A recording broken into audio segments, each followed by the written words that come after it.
Selamat malam para netizen dimanapun kita berada, salam inspirasi bagi kita semua. Berulang kali mereka membuat kesalahan begitu kan ya si KPU ini akibat kebocoran data. DKPP untuk sekian kalinya jatuhkan sanksi kepada ketua KPU. Kenapa mereka tidak dipecat? Padahal MK sudah menyatakan begitu di situ begitu. Kalau KPU lagi ya ada kesalahan atau mereka melanggar, diberikan kode etik, mending dipecat saja, buang ke tempat sampah di situ begitu kan. Padahal sudah ada pemberitaan seperti itu begitu kan, pernyataan seperti itu. Tapi sekarang kita lihat saja DKPP agaknya tidak serius begitu kan. Buat apa sih ada DKPP kalau toh pada hakikatnya kode etik begitu kan. Seharusnya mereka dipecat, sudah berulang kali mereka terbukti begitu kan ya. Berulang kali mereka, tapi nampaknya ya tidak membuat efek jera kepada Hasyim Asyari atau ketua KPU di situ. Karena ketua KPU sudah tahu begitu kan ya. DKPP siapa mereka? Jangan-jangan ya ketua KPU lebih berkuasa dibandingkan dengan DKPP di situ begitu. DKPP itu siapa begitu kan? Maka dengan adanya seperti ini saya kira sudah berulang kali menurut saya pribadi dipecat saja begitu kan. Nampaknya ya tidak kapok juga di situ begitu. Ada yang mengatakan wah ini percuma ini, ngapain harus dipecat? Bahkan ini dagelan banget, selama sanksinya bukan pemecatan, apa kekuatan vonis DKPP? Pasti nggak pengaruh apapun, hanya tontonan ludruk untuk berbahak-bahak saja. Menurunkan kemampuan nalar hukum sehingga orang ya jadi apatis. Harusnya DKPP yang dibubarkan saja, ngabisin APBN saja. Ini komentar dari El Haq ya. Ada yang mengatakan lagi, komentarnya adalah dari Muhammad Amin. Sandiwara yang memuakkan dari lembaga bernama DKPP. Untuk apa disanksi lagi? Ya Pak, kalau hanya peringatan terus, nggak ada efeknya. Kalau ya sanksinya berupa hukuman, digantung sampai mati, baru efek Pak. Ini komentar-komentar dari netizen. Ya jelas di situ begitu kan. Artinya apa? Artinya selama ini yang saya amati betul nuansa-nuansa seperti itu begitu kan.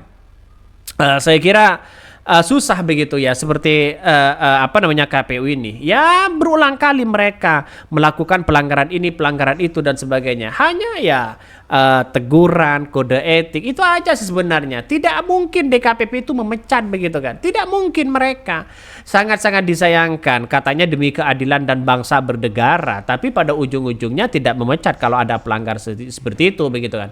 Sanksi baginya ya naburin ya bedak di muka saat musim hujan. Ya mereka tidak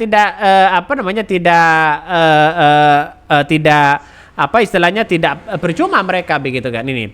Terlalu banyak pelanggaran yang dilakukan tapi tidak pernah ada sanksinya. Sekarang kita harus berbuat apa dan melakukan apa untuk orang ini dan oknum KPU. Ini banyak sekali komentar-komentar dari netizen begitu kan. Maka hal ini sangat disayangkan sekali begitu. Bagaimana kebocoran data, bagaimana alibi-alibi mereka ya, bagaimana nuansa-nuansa mereka ya, bagaimana sirekap banyak mereka begitu ya.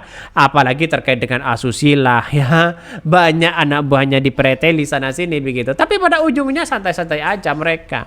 Karena sudah tahu ketua KPU pola pikir dari DKPP itu tidak berani memecat seorang ketua KPU begitu kan. Siapa yang bisa memecat ketua KPU? Tidak ada. Saya kira tidak ada. Mereka kuat kok begitu kan.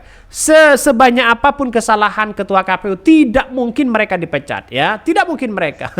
Jadi artinya apa? Artinya ya kalau di KPP kan hanya sebagai formalitas saja sih sebenarnya ya. Kalau hanya memberikan kode etik dan sebagainya begitu. Ini yang harus kita contoh bersama bahwa keadilan bagi kita ya, keadilan bagi kita dan memberikan efek jera kepada siapapun itu haruslah dipecat. Siapapun orangnya begitu kan ya. Bahkan ya akibat kebocoran data DKPP untuk kesekian kalinya jatuhkan ya sanksi ya kepada ketua KPU. Mari kita baca ini. Dewan Kehormatan Penyelenggara Pemilu atau DKPP memutuskan menjatuhkan sanksi berupa peringatan kepada ketua dan jajaran ya Komisi Pemilihan Umum KPU. Gugatan ini muncul karena ada bocoran data pemilihan tetap 2023 Selasa 14 Mei 2024. Menjatuhkan sanksi peringatan kepada ya Teradu Hasyim Asyari selaku ketua merangkap anggota Komisi Pemilihan Umum Teradu 2 Muhammad Afifuddin, Teradu 3 Betty Eslon Endros, Teradu ya 4 Persada dan Harapan ya. Masing-masing anggota Komisi Pemilihan Umum ya terhitung sejak putusan ini dibacakan. Artinya mereka ya diperingatkan saja begitu. Mereka tidak kuat kok begitu kan ya untuk memecat si Hasyim Asy'ari ini.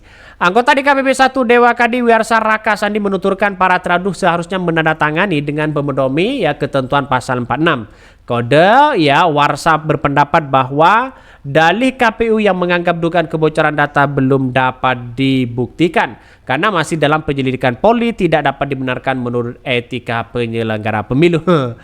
Bahkan ya dalam balik jelaskan ya pengontrol data pribadi ya berkewajiban untuk menyampaikan pemberitaan secara tulis ya paling lambat 3 kali 24 jam kepada subjek data pribadi dan lembaga jika terjadi kegagalan perlindungan data pribadi. Ya kita lihat saja begitu kan. Bagaimana katanya terafiliasi kepada Alibaba. Ada yang mengatakan terafiliasi ke ini dan itu dan sebagainya begitu kan. Tapi nampaknya Indonesia baik-baik aja kok begitu kan.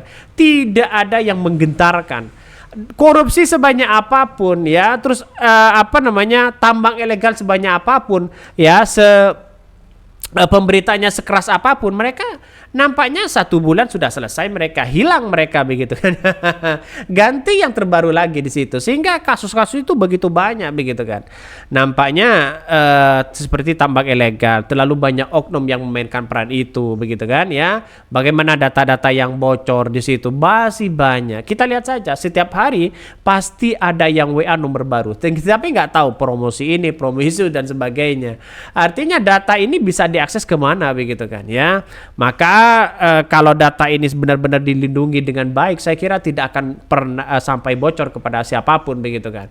Maka dengan adanya seperti ini ketua KPU menurut saya pribadi secepatnya mereka ganti yang lain begitu kan. Masih banyak masyarakat Indonesia yang kemudian masih layak lah ya, setara melebihi dari ketua KPU di situ begitu kan.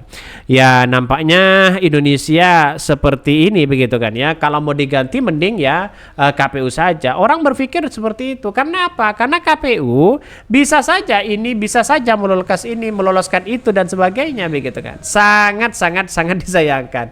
Tapi ya mau bagaimana lagi begitu kan. Demokrasi sudah seperti ini ya.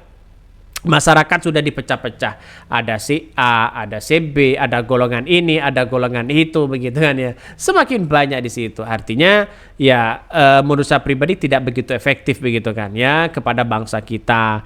Ya sesuai dengan janji Prabowo lah, katanya ekonomi kita akan menjadi 8%. Kita tunggu saja di situ begitu kan. Nampaknya ya menurut saya pribadi begitu kan ya agak jauh. Bahkan perlu diketahui Komisi Pemilihan Umum sudah beberapa kali dijatuhi sanksi oleh Ketua Dewan Kehormatan Penyelenggara Pemilu atau DKPP, mulai dari kasus asusila yang melibatkan wanita emas sampai pada kasus yang terakhir, kasus kebocoran data. Saat ini KPU sedang mengadili perkara asusila dan perencanaan ya. DKPP akan mengadakan sidang tertutup untuk perkara asusila yang dilakukan oleh Ketua KPU Hasyim Asy'ari. Benar nggak? Ya kita lihat saja nanti begitu kan ya. Hilang masalah baru, ya hilang masalah lama, datanglah yang baru begitu. Terus menerus seperti itu begitu. Mungkin itu ya yang kami sampaikan ya. Tonton terus channel Hodari Podcast Rakyat ini karena ada berita-berita menarik dan viral setiap harinya. Salam para netizen, salam inspirasi bagi kita semua. Jangan lupa di subscribe channel YouTube Hodari Podcast Rakyat ini.